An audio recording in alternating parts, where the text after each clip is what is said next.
There's a way to achieve incredible outcomes in a rapidly changing world at an accelerating pace without burning yourself out in the process. What does it look like to actually enable an organization to achieve rapid growth? Speed isn't the problem. In the fabric of human achievement, speed has always been a defining feature. From the locomotive to the automobile industry to the dawn of aviation, humans like speed. It's the drag that actually creates the challenges. Yesterday's best practices in leadership have become today's source of friction. If there's ever been a moment for leaders to think differently about how they're approaching it, it's right now. The type of leader who creates a different experience for their people, shields them from the external forces, and ultimately advocates for them because they see their humanity.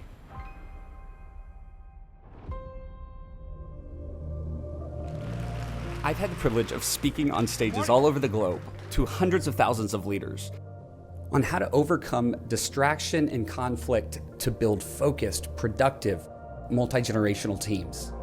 What does it mean to be a great leader at this moment?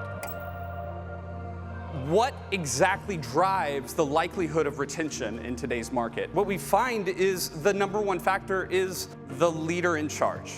The risk is, as leaders, we would apply yesterday's best practices to tomorrow's challenges, and it turns out as the pace accelerates, the rules change. If you just read all that the Wall Street Journal, Economist, New York Times, Seeking Alpha produce every single day, read every email that you get, respond to every client demand, then you could be successful. There's only one problem here, that work starts to feel like this cat drinking water. The challenge of leadership at its core is that there are an infinite number of things pulling at your most finite resource.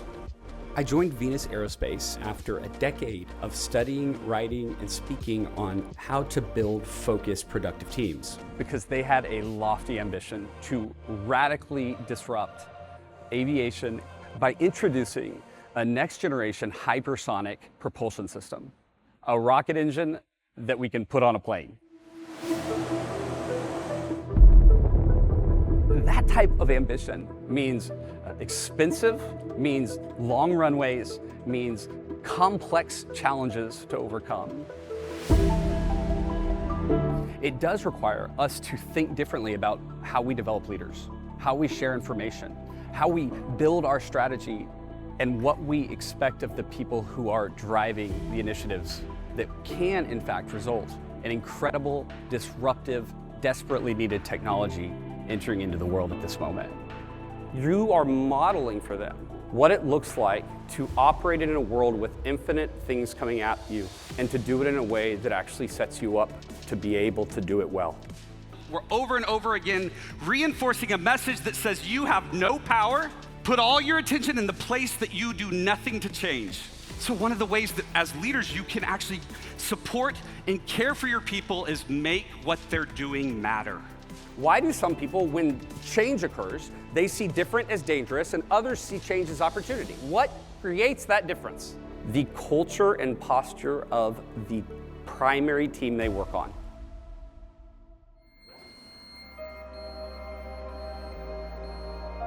If you're not careful, you'll believe this lie. You have the ability to know everything and to care about everything that comes in front of you. And the truth is that's the surest route to not operate at hyperspeed, but instead to be drugged down by the change that happens to you rather than being the one who drives the change, which is what we like to call progress. That's why it's more important than ever that leaders tell a different story, that we chart a new course that is defined not so much by how much we control, but how much we're curious about, by how we go about operating at speed, by leveraging disruptive technology to build something that the world desperately needs, to operate at the edge of what's possible. 42% of skills are turning over in the same job every 2 to 3 years. Translation, no one at your company is qualified for the same job they're in 3 years from now. Neurogenesis, the growth of our brains, occurs through the connecting and exploring of new ideas. We are fundamentally wired to explore our world. This moment, more than any other, must be marked by leaders who are developing their people in a way that they can navigate turbulence, overcome inertia, eliminate the drag, and chart a new course that moves at hyperspeed.